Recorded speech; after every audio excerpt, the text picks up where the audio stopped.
Greetings to all that will be hearing this. We are talking interview style with Carolyn Eisenberg. Carolyn Eisenberg is a professor of diplomatic history at Hofstra University and also a co-founder of Brooklyn for Peace, which works to bring peace and justice throughout the world. Professor Eisenberg, I know from Brooklyn for Peace, has moved into high gear over the issue of diplomacy with Iran and has great concern about Senator Schumer's damaging role. Could you elaborate a bit on this? Sure. Thanks, Ed. Let me first begin by underlining the seriousness of this issue, because for a lot of viewers this might seem remote, but ultimately this is going to become a question of whether the United States will find itself in another war in the Middle East, and that's one of the very important stakes here. And we need to acknowledge that something very positive has happened, which is we have a new government in Iran, which is clearly open to a diplomatic solution. And we've seen the Obama administration and its international partners really embracing that change. And they reached an interim agreement, as you know. And that interim agreement with Iran is something that has been welcomed by people all over the world, and really for the first time in many years offers real hope of a peaceful resolution of this conflict and Iran coming back into the family of nations. But unfortunately we have two dissenters. The right-wing government of Israel and its legislative advocate here in the United States, the American Israel Public Affairs Committee, known by the name of AIPAC to most people.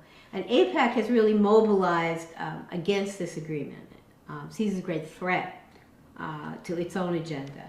And at their urging, members of the Senate are now lining up behind legislation that, if enacted, will probably torpedo these very hopeful negotiations. And as was reported just this morning in the Hill, our New York Senator, Charles Schumer, has taken a lead on the Democratic side for this destructive legislation. And I have to say that we regard Senator Schumer's behavior on this issue as absolutely unconscionable.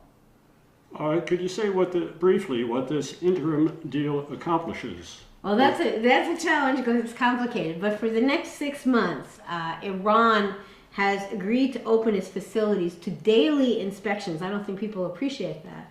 To neutralize its stockpile of 20% enriched uranium, and to halt, at least for 6 months, the enrichment of any uranium above 5%. And in return for that, the United States and its international partners have agreed to really very modest sanction relief and a promise that no new sanctions will be introduced while that final agreement is being negotiated. So I'm simplifying, pages and pages, but it's a very, very promising 6-month accord, and obviously hoping, that it'll lead to something even more substantial.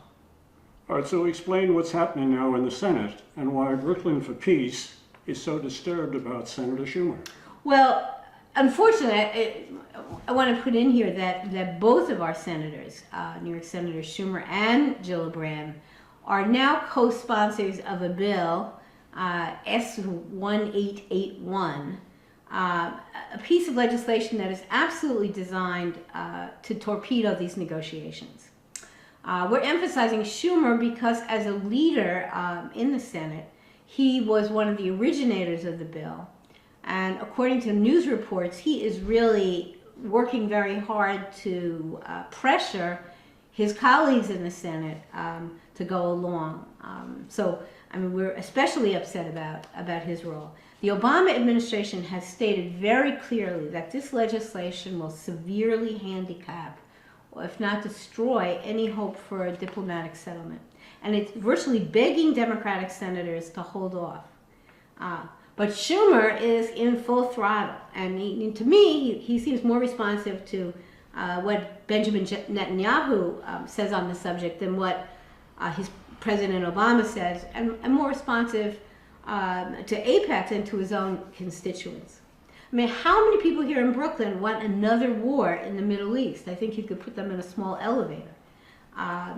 And how many people here in Brooklyn want to green light Israel to launch a preemptive strike on Iran if they're not satisfied about these negotiations? Yesterday, the White House did something very extraordinary. They're so frustrated by this sabotage. They sent a message to the Senate saying, you know, if you folks want a war, why don't you just come out and say so and not hide behind a lot of fancy language? So I want to be very clear about this, that by pushing this bill, Senator Schumer is acting against the best interests of his constituents here in New York, and we think he's acting against the best interests of our country. And similarly, Senator Gillibrand, who's been relatively quiet, nevertheless, she followed Schumer by adding her name to this S1881, and she's helping to set the stage for what really could be a great human tragedy in terms of, you know, what can happen if these relationships unravel. So that's why we're upset. Well, what can Brooklyn for Peace be doing about this, and how can new people play a part? Well, first of all, if people want to play a part, they should just contact their organization. Brooklyn for Peace, you can find it on the website. And again, we're not the only organization working on this. There are groups all over the country that are trying to mobilize to preserve the possibility of peace. Also want people to go to our website and sign our open letter to members of Congress. We're trying to start very small with a total of about 1,000 signers. Once we do that, we'll begin delivering these letters to our legislators. So folks, sign on, tell your friends to sign on, go right on our website and do it. We also need folks to call the DC offices of both senators. I'm going to give you the toll-free number, but I feel like I'm selling furniture.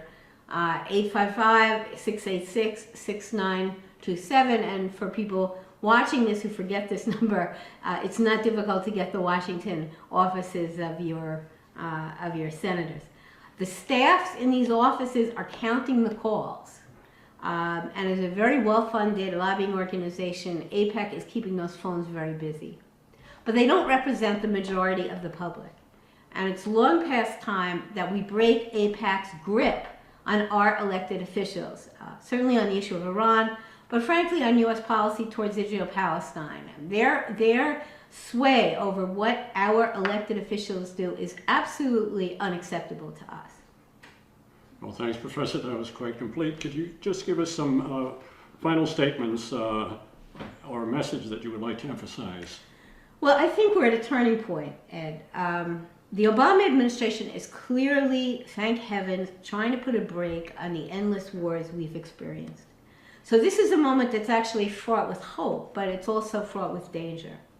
And none of us can afford to sit passively by and hope things are going to work out. Again, this can seem very remote to people, but if people don't act and make their voices heard, then we're going to end up with a very sad result. We really need to raise our voices, to nudge our friends and our relatives, and let our senators understand that it's time for them to stop listening to AIPAC and doing AIPAC's business, and really to take a stand for peace and to back the administration, our own administration, in its effort to settle a serious problem in a peaceful way.